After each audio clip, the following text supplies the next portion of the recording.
LeBron James recoils after colliding with Celtics forward Jayson Tatum during the first half May 15 in Boston.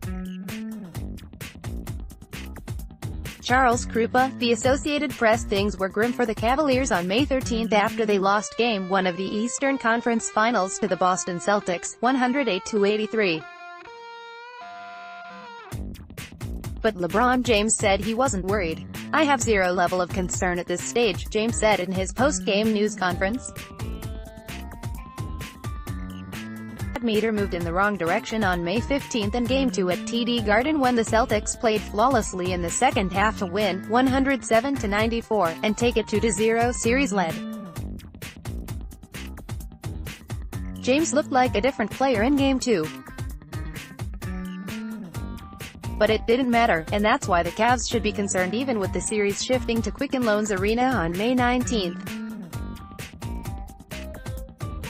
Advertisement. It is fortunate for the Cavs there are 3 days before the next game, because they are going to need that much time to figure out what went wrong.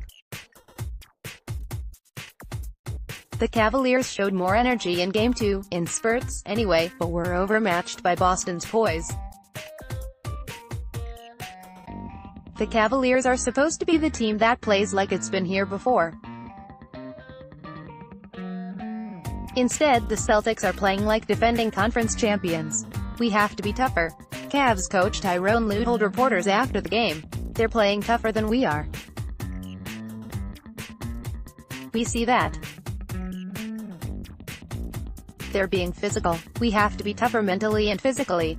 After scoring only 15 points in Game 1, James scored 21 in the first quarter of Game 2. That's 3 more points than the Cavaliers scored as a team in the first quarter of Game 1. He finished the game with 42. He had a triple-double, adding 10 rebounds and 12 assists, but it wasn't enough to overcome the Celtics' solid team effort.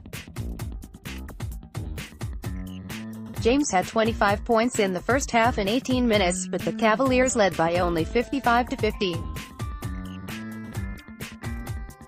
Instead of the Celtics being discouraged by the way James dominated the first half, they were energized by being only 5 behind. It hasn't taken long for the Cavaliers to realize Boston isn't going to fold under James's glare. They outscored the Cavaliers 36-22 in the third quarter by playing more the way they did in Game 1, finding the open man on the perimeter or under the hoop. James started the fourth quarter on the bench, and with 11 minutes to play, he and Kevin Love were both out of the game. James was back in, with 10:41 remaining, and Love followed quickly, but they could not save the day. The Celtics smothered the Cavaliers defensively. They made only 5 turnovers compared to 15 turnovers by the Cavaliers, another example of the Celtics' poise.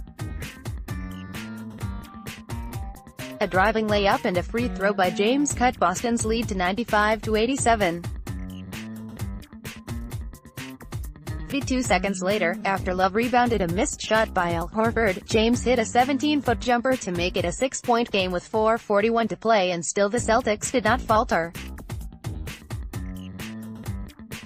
The Cavaliers started to crack under the pressure. Cavs guard J.R. Smith, who did nothing positive in either of the first 2 games, shoved Al Horford in the back to draw a flagrant 1. Smith's silly foul is just one example of how the Cavaliers came unglued. Reach Schudel at jschudel@news-herald.com. On Twitter, @JaySproInsider.